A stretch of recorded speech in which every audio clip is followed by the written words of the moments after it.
Yanga amazina yiswe n'ababyeyi ni Nkusi Thomas, akaba yaramenyekanye cyane mu gusobanura filimi, akaba yari afite umwihariko mu gusobanura filimi, dore yuko abantu bagiraga amagambo akoresha afitanye isano nkayo. Urugero nka Nyakariro, abantu benshi bagize ngo Yanga akomoka i Nyakariro, agira n'andi magambo menshi yakoreshaga k'uduhumetso, k'udutafari, Myasiro, Gahanga, Mushubati n'andi magambo menshi yakundaga gukoresha igihe yabaga ari gusobanura filimi. Ariko nyuma yaho yaje kurekera gusobanura filimi bitewe n'uko yavugaga ko agiye kwiha Imana. Ese gusobanura filimi ntabwo byatumaga yiha Imana? Ese kwiha Imana yavugaga ni ukujya mu gipadiri? Dore yuko ubwo yaje no kubikora, gusobanura filimi arabireka ajya kwiha Imana yavugaga. Urugendo rwa Yanga ku isi rwaje kurangira ku wa 17 Kanama umwaka w'2022. Ese yazize iki? Niki cyatumye agwa mu mahanga? Ibi nibyo tugiye kugarukiraho. Niba utarakora subscribe, reka ngusabe kuyikora kugira ngo tuzajye tubana no mu bindi biganiro tuba twabateguriye. Mugiye kubana nanjye Emi.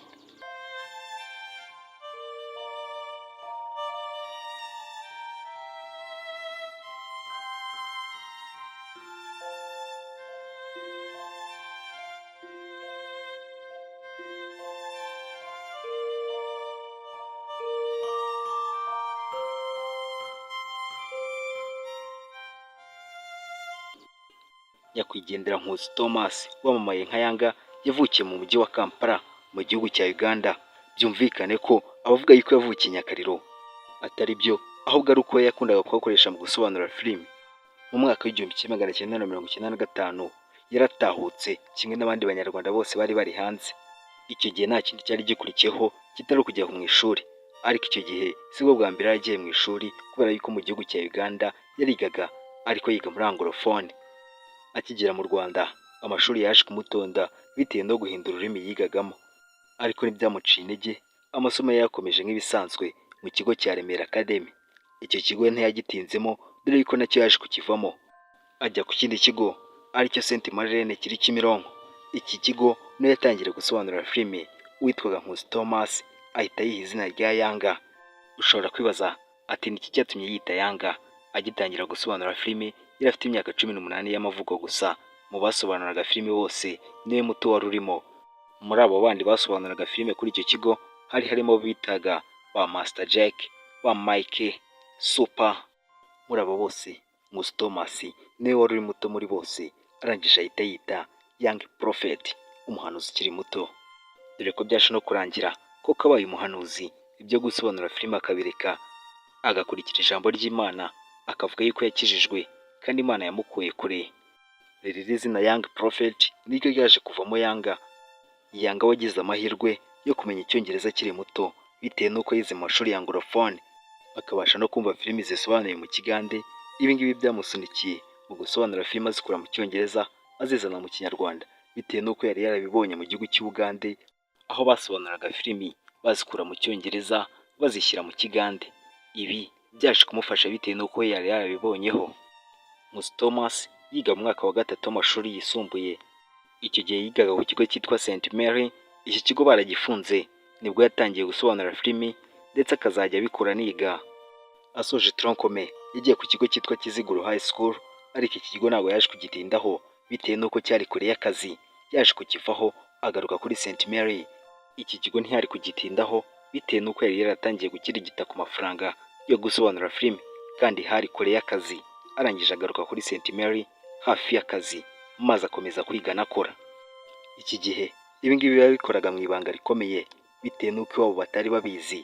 Kera mama we yakundaga kubakubitira no kureba filimi, yaribazaga ati ibaze mu rugo bamenye yuko nsobanura filimi. Ariko iki gihe iwabo hari igihe babonaga filimi zisobanuye kandi ari wazisobanuye ariko batazi uwazisobanuye. Ariko byaratinze biragera mama we n'iwabo bose baza kumenya ko ari uzisobanura. Ariko iki gihe babimenye amaje kuba icyamamare mu gihugu hose bamuzi, dore ko icyo gihe yari yarashinze icyitwa One Film Production.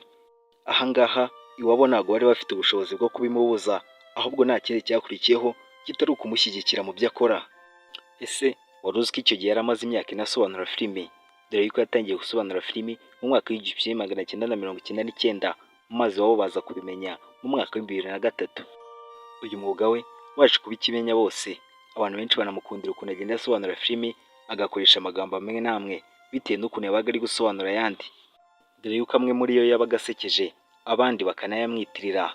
Urugero: Nyakariro, Mushuati, Kiradiha, Gahanga, Myasiro, Imikasiro, Udutafari, Agahumetso, Ibituzi, Tipe na Debande, Ibiporezo, Gutoroma, Murinyo, ndetse aza no kumenyekanisha amazina menshi nka Oscar, Kadugara, Gakuba ndetse n'andi magambo menshi yakundaga gukoresha asobanura filimi. Yanga wari icyamamare mu gusobanura filimi, nyuma yaje kubireka ajya mu gukina filimi, ariko naho ntiyahatinze dore ko gukina filimi yabiretse akibitangira. Ni nk'aho yahanyuze kugira ngo yiyegurire Imana, nabyo arabireka ajya kwiyegurira Imana, ajya mu idini rya ADEPR, aba umuvugabutumwa. Gusobanura filimi arabireka, arangije ahita avuga ko mu gihe yasobanuraga filimi yari umupagani bitewe n'amagambo yakoreshaga, avuga ko yacumuraga kenshi, dore ko yavuze ko uwo yakomerekeje mu gihe yasobanuraga filimi yamubabarira kubera yuko atarazi icyo akora. Ariko Yanga yaje kurekera gusobanura filimi, agasobanura ikagira imbaraga zikomeye bitewe n'abandi bantu benshi bahise bakazamo, ba Junior Giti, ba Rocky. Abangaba bahise bazamo bakora mu bundi buryo Yanga atakoragamo, ahubwo gusobanura filimi babishyira ku rundi rwego. Haba Junior Giti cyangwa se Rocky n'abandi basobanuzi bose bavuga yuko ukuntu basobanura filimi byose babikomora kuri nyakwigendera Yanga, ariwe Nkusi Thomas. Yanga wavuye mu bikorwa bijyanye na filimi mu mwaka wa 2013 akiyegurira Imana, yaje kurwara mu nda mu mwaka w'ibihumbi 2018. Iki gihe abantu benshi bamubwiye yuko ari aside nyinshi yo mu nda, bakajya bamuha utunini maze akoroherwa, yafatwa bakamuha utunini. Ariko bigeze mu mwaka wa 2019 aza kurwara mu nda bikomeye, ajya kwivuriza hanze. Agezeyo basanga ni kanseri y'igifu. Mu buryo bw'igitangaza yaje gusenga, arangije avuga ko Imana yamukijije iyo kanseri y'igifu kubera amasengesho menshi yakoze. Ariko nyuma yaho yarongeye arafatwa asubira muri Afurika y'Epfo, baramupima basanga arwaye indwara y'umwijima. Iyi ndwara niyo yaje no kumuhitana ku wa gatatu ku itariki 17 Kanama mwaka wa 2022. Nkusi Thomas yasize umugore umwe n'abana batatu. Ikindi wamenyaho nuko avugana n'abandi basobanuzi bazwi cyane mu gihugu cy'u Rwanda, harimo Mike, Junior Giti, Sankrada Premier. Aba bose Yanga niwe bafatiragaho urugero rwiza. Nyakwigendera Yanga aza aho yari yibukirwa uruhare rwe mu gukundisha abantu agasobanuye, ndetse yongere kwibukirwa no gusoza urugendo rwe ahamye mu ijambo ry'Imana. Ibi ngibi bigatuma ari umwe mu bantu tuvuga yuko basoje urugendo rwabo neza ku isi. Ubu ngubu ari mu bantu babayeho ku isi bakagerageza kwereka isi ibyo bari bashoboye byose. Kandi ikindi bamenya ni uko kubaho ku isi imyaka myinshi atari ko kubaho neza, ahubwo kubaho neza ni ukubaho byuzuye, ugasiga weretse isi icyo ushoboye. Ubu ngubu umufasha wa Yanga asigaye yibera muri Afurika y'Epfo, ari naho akorera, dore yuko Yanga ubwo yitabaga Imana yari yaragiye muri Afurika y'Epfo muri Mata mu mwaka wa 2022, ajyanye abana bagiye gusura umubyeyi wabo, ariho yaje no kwivuriza birangira yitabiye Imana. Ubu umufasha we n'abana be bose basigaye bibera muri Afurika y'Epfo. Yanga aravuze ati ibintu byose ugomba kujyamo ni byiza kugira umupango wo kubyinjiramo ndetse n'umupango wo kubisohokamo. Atari ko ni byiza cyane kumenya kuri mu gihe cyiza cyo gusohoka muri ibyo bintu cyangwa se cyo kubyinjiramo. Ati hari igihe wizirika ku bintu runaka kandi igihe cyo guhindura cyarageze ntubimenye. Aya ngaya akaba ari amagambo nyakwigendera Yanga yavuze mbere yo kwitaba Imana. Yavuze n'andi menshi harimo nk'aya ngaya, kandi yigeze kuvuga ati ibanga ryo gukora ibintu bigakundwa, icya mbere ni ukubikunda wowe ubwawe. Ati iyo ukunda ikintu nta cyakubuza kugitangira kandi icyo kintu kitarabaho. Nkusi Thomas waje gukurikira ijambo ry'Imana akarekera ibyo gusobanura filimi, yaje kuvuga ati iyi insengero zakabaye nyinshi kurusha utubari tuvuka buri munsi. Kandi arongera avuga ati iyo uri icyamamare ukavuga ijambo rigera kure kurushaho. Uyu mugabo yaravuze ati hari abantu benshi ku isi bananiwe bibwira yuko ibyishimo biva mu mafaranga, maze bayabona bakibaza ikibura. Abandi bakibwira yuko ibyishimo biva mu gushaka umugore, nabyo babikora bagasigara bumva hari ikintu kibura.